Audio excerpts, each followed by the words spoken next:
Welcome to the Webby and O'Neill channel. Today, Jamie Jackson, Manchester correspondent for The Guardian and The Observer. Couple of things to talk about. Upcoming match, big game, United-Arsenal. Stay tuned, because after that, we've got Solskjær and a few things to discuss with Jamie. Webby? Good afternoon, Sona. Big game. Big game, obviously we spoke about the other night. Great performance again in Europe. Fantastic. Got to turn that into league form. It is a big game. We've got to climb that table. We've got to put a marker down. We spoke before about Old Trafford has got to become that fortress again. You know, I know we're saying it's a level playing field with no crowds, but nobody in the right minds would have given Manchester United 5 Leipzig 0 the other night.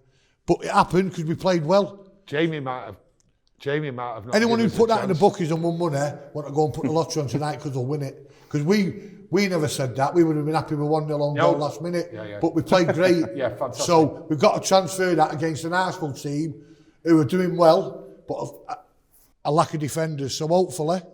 They've got spirit though, haven't they, Webby? They're a good team with a good manager. They proved that last year. Won the FA Cup, beat City in the semi-final. No one gave them a chance. They won the Charity Shield against Liverpool. No, it was only the Charity Shield, but it's a pot. No one gave them a chance. They've started okay. They had an easy game last night and left out all the big players, so looking forward to it. Your view on it, Jamie? Well, Arsenal haven't actually, by the time this game's played on Sunday, they won't have won in the league for a month. Because since the last international break, there's been 2 league games. They've lost one of them at Leicester. I think it was Sheffield United they actually beaten. The other 2 games they won was in Europa League. Dundalk yesterday, and Rapid Vienna. But what you're saying is right. I think they've got the right manager. It's a little bit like Solskjær actually at United in that I think he actually cares about the club and I think that matters. I think at this place, I think that makes a massive difference. But 5-0, I probably had 4-0 for that game. Yeah. But no, I mean, he was saying today he thinks it's like a Manchester United squad now rather than just a team in terms of the options you've got. And that game you're talking about with Van de Beek coming in, for example, and Rashford and Fernandes coming off the bench. He got his tactics completely right, didn't he? You know what I mean? Yeah. They came on and basically did the business. So, who knows? But I think United will beat them. Well, the thing is, Martial the other night played great, didn't he? Yeah. He held the ball up, went looking for the ball, gets the ball at his feet, like he does, and he goes in that area. Yeah. That's why we're called King of the Pens, because people sure. like him. Yeah, sure, win them. Right, Yeah. Get the ball, and they get in that area.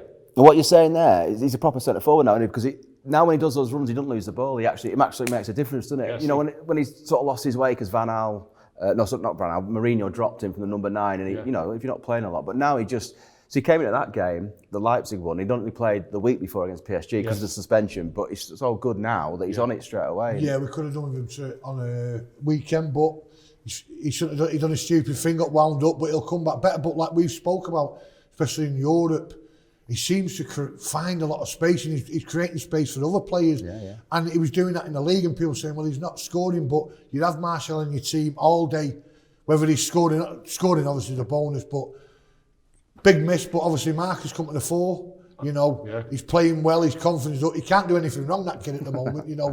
Fair play to him, and we hope he keeps this on, especially for Sunday. We've got a left back, Telles. He's out with COVID. Yeah, sure. He's played 50, 60 minutes of the game. To me, he can whip a ball in. He gets up there. It looks good with him there. And cheap. Well, this is the hilarious thing in a way. A lot of people were saying, what was all that rush about towards the end of the window? But the players you've ended up getting, Telles, his squad's a lot better now, isn't it? So it's actually worked, that window, if you ask for me. It was actually a good window. This Sancho thing, okay, it would have been great, but it's a little bit of distraction. He was never, for me, if you had to choose a sort of marquee player, he wouldn't have been my first choice. It would have been a centre-back. But anyway, he wanted him, fair enough, but it didn't happen. But what I'm saying is, you get Telles and you get Van de Beek, you get those 2 18-year-olds, Pellistri and the other lad, who's coming, Diallo, who's coming in January, and I think it's a good window. And what you're saying there, I like what he's got now. He's doing basically what he should do, Solskjær, which is stockpiling quality players in all positions. And Telles, I think if you're Brazil's left back, or certainly playing for Brazil like he did the last window, you're going to be half decent, aren't you? Do you know what I mean?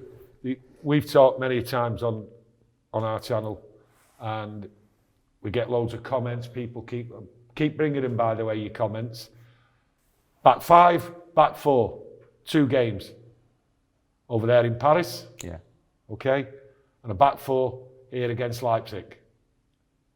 Both look good. Both systems. Tuanzebe, eh? How good was he at PSG? Wow. Well, we love it. We spoke about in pre-season with Wes Brown, and obviously speaking about obviously Ted and Mengi as well. People who if you're a United fan, you'll know about him. Yes. Deserve a chance. You know, people were saying we need a centre half. We need to get this player. Now that Upamecano's still got twisted blood from the other night. And we watched him in the after lockdown. We thought it'd be a great addition if it happens. But then you see Tuanzebe over in Paris against two of the best, if not centre forwards in the world. Yeah. He had him in his pocket, Jamie. 100%, yeah. Yeah. So the only problem with him, he's got to get a run of games. He's got to stay fit. If that both happens, it'll be a great addition for the Manchester United Football Club. But we're asking you about our two centre halves. Yeah. As a reporter. Yeah.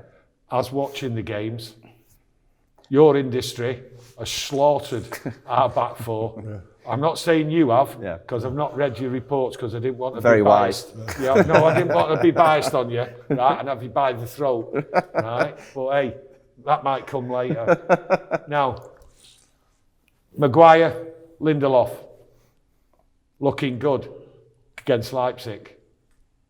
In your industry, you keep attacking him. Well, let's just leave the rest of the industry here, and I'll give you my opinion. I think Maguire very wise can make simple mistakes when he shouldn't, and I think as a combination, sometimes they're not fast enough against a counter attack.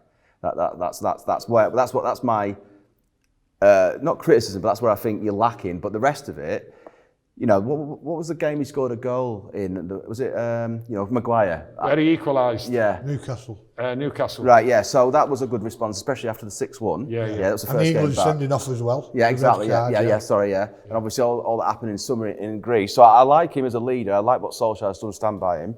And I think, but I saw too many games here after lockdown. There was Southampton got it, and Bournemouth as well, actually, where you got hit on the counter attack along that sort of like inside right channel where Lindelof tends to defend. And just the two of them together, I don't think sometimes are fast enough. Me and Webby aren't criticising what you're saying. People out there who make comments to us are saying the same thing. Right. What I'm saying, there's something changing though, isn't there? There's like a system. The last 3 games... Well, yeah. And I'll tell you what I think. Well, all I'd say is it's that old thing about attack being the best form of defence. If you're so good up top, which you are, you're brilliant. Yeah. You know, like with Greenwood for me, is actually the player in my opinion. Yeah. Better than Martial. Not that Martial's not any good; he's very good. But what I'm saying is, you're so good going forward that you know you're not going to get attacked too much. So maybe that's what's happened recently. But I think Tuanzebe has brought a bit of competition as well. I just think also he's gone back to basics with the 2 defensive midfield players, whether it's Matic, McTominay, Fred. Now, we spoke about Fred being... We felt sorry for him in a way because he did well pre-lockdown, and when everyone come fit again, he got bombed. Sure. Now, people don't like Fred, some do, some don't. 50 million's a waste of money, but for me, he was man of the match the other night. You know, and people like that need games, and each game comes, he'll get stronger and stronger. And I think Solskjaer's realised, listen, we're bombing forward, we're getting good on the counter-attack. If we've got 2 in there, and it's making more of a protection for Maguire and Lindelof, well, you look at the last 2 goals we can see, they've both been all goals. Yeah. Martial in Paris and Luke Shaw were deflected after a minute at Newcastle. And we've looked, De Gea's made maybe 1 or 2 saves a game where he was making 5 or 6. You know, so for me, he's gone back to basics, and it might upset the likes of Paul, it might upset the likes of Beak, who's not going to play. But he's got to go back to basics with those 2 in front of the back 4, and then whoever's around him. But it's a great point the other day when he's brought the likes of Rashford on and Bruno de Hungre. Yeah. They think they've been dropped. We think they've been rested, but they've come on and proved the point. And Pogba, who started for the first time after 3 games being dropped. The first goal the other night was typical Paul. Wins the ball, Tony, with strength, runs at a player, puts the ball through 1-0. What this leads to, right, with the back 4 and with what you just said, best form of defence is attack. Well, I look at it this way, right, and I've criticised what tactics have been out there. Not all of them, but some of them. So the best form of defence is attack. Now, Ole said, this looks like a Man United squad.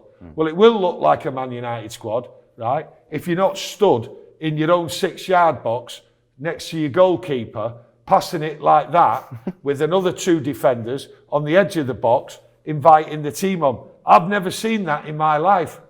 3 games now, we've not done it. Yeah. And look at us, we look a proper outfit. We have done it a bit so, but we've done it quicker. Yeah. You know, no, but not stood there. It's not been noticeable. Yeah, because we've done it quicker. We have done it, but the ball's been quicker. We've hit the ball quicker. And that might just be because of what he was saying about you needed matches to get fit, because you know you had that we look a lot tiny fitter. pre-season, wasn't really a pre-season. We look a lot fitter. Yeah, you just look sharper, don't you? I mean, Greenwood's a massive bonus. Just to go back to him, because I think he'd only started 1 game, was it at Bournemouth in the league before the other night. Yeah. So, you know, and he just when it went to him, I thought he was going to score this. And there's only one place he can put it, and it's a really difficult finish. Like, if you look at the finish, if you look at the finish, lads, it wasn't a it was precise place, wasn't it? I mean. And the keeper, I'm trying to blame the keeper looking at him from the angle, and it was just the way he stroked the ball, and it was like natural. It looks to me like the game comes really easy to Greenwood. He came out with a big call before the season kicked off. Before, when we come out of lockdown last season, he came out with a big call. He's going to break Rooney's record. If he stays here. If he stays here. I think he's got a very good chance. I think he'll do it easy. I mean, if he stays here. And plus he needs to start taking penalties as well. Solskjaer. Sunday, 100 games for Man United. Now, is the manager, did you think he'd be there 100 games? Yes. Did you think that when you wrote your book last year? What was your book called? The Red Apprentice. The Red Apprentice. What a time to bring it out when they were all screaming for him. Yeah. Well, it's interesting. Very quick story. They were all screaming for his sacking when you brought that out. Very quick story. It's only just come out yesterday, and the reason why, because when I started writing available at all retails. Don't get all that in, Jamie. Come on. When I signed the contract for it, you just beaten PSG the first time. Right. Yes, you were flying. You remember? Yeah. And then from there, you had that massive dip. You won 3 of the last 14, and the book should have come out that summer. But because of that, we put it back. And so all last season, you know, there was. I always go back to those 2 games early December that you played Spurs and City Spurs at your place, and Greenwood started actually up top. Yeah. And you look at those 2 games, he was under a bit of pressure, thinking he needs to win these 2, and he does. Yeah. You know what I mean? He did it against. He did it towards the end of January as well. But no, the reason why I didn't. Well, I thought he's got a really good chance because of what I've been told in this book, what people are telling me about, even at Cardiff, you know, where they went down, the players there respect him, think he was a bright manager, you know, and so I was just thinking he needs time, and that's one thing about Woodward, right? He gets a lot of criticism, but he has given him time, and now he's getting the sort of rewards for it. Because a lot of, if you look at the Burnley game last December there, when the ground was half empty, the performance was terrible, a lot of people could have gone against it, but me and Tony have spoke before. One thing Manchester United do is very, very rare get on players' backs and managers' backs. Sure. You know, you see this against Wenger out. You know, the man transformed the club at Arsenal. Wenger out. Now, we've seen the banner there, Sir Fergie.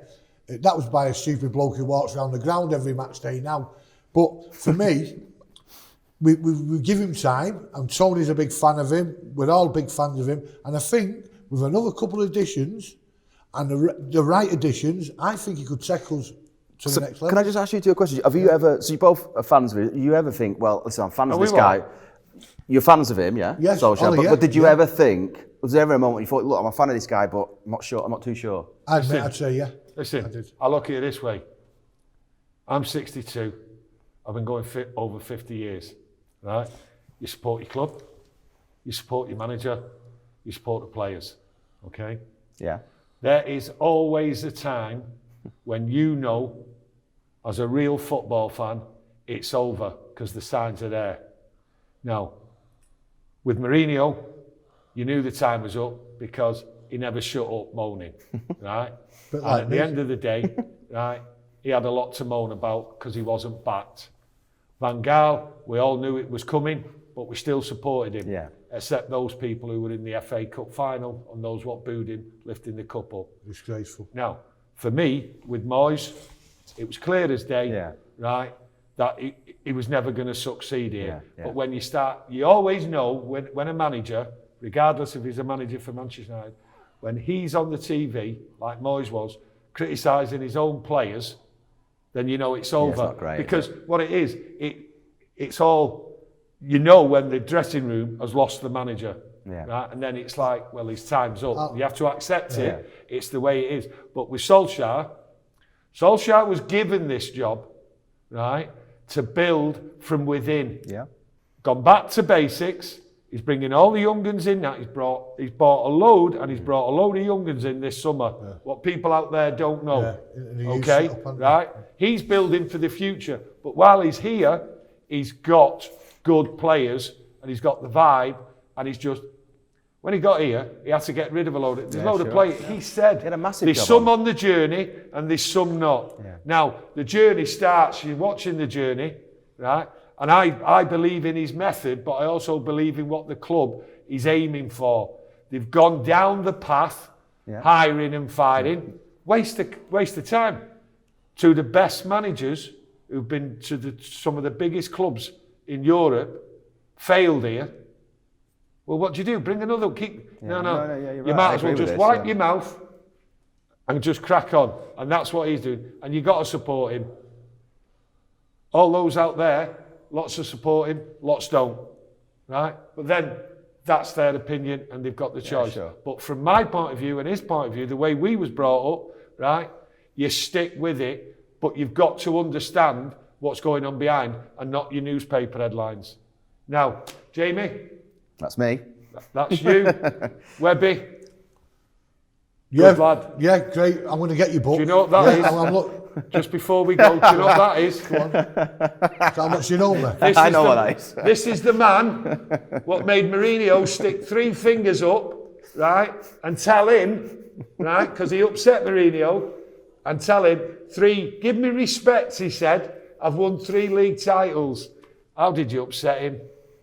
Well, it was that game against Spurs, your first home game of that season, 2019-20 was it? Or the one before? Anyway, you lost it. 3-0. Yeah, and what he said was, we might have lost 3-0, but did you see the sort of support from the fans, the applause? And I said, well, fair enough, but if that's your barometer, what do you think about all the fans who sort of left early? And then he sort of started saying to me what he said. And when he said that to me, I said, is that for 3-0, which didn't help. Well, things have improved because we haven't left early, so life's all right. Subscribe, and at some point we'll have Jamie back again. Buy his book. Buy his book. What's the title of it? The Red Apprentice, Ole Gunnar Solskjaer. The making of Manchester United's great hope. All right, and if it doesn't sell well, we won't have him back. Okay? Thank you very much. We're back. We've got Tim Burgess coming out over the weekend. I had a little chat with him in the Deaf Institute last week. Great lad, big United fan. Charlatans, great. Everything. He's saved the world with his listeners' parties. Great hair. Saved the world with a listeners' party. Great bloke, great red. The hair and saving the world is why he just went on his own, because I can't be saving the world. We've also got, take a look at, we've just put out Phil Neville video. I'm going to come back on it next week because it's a YouTube record. I'll speak to you next week. Thank you.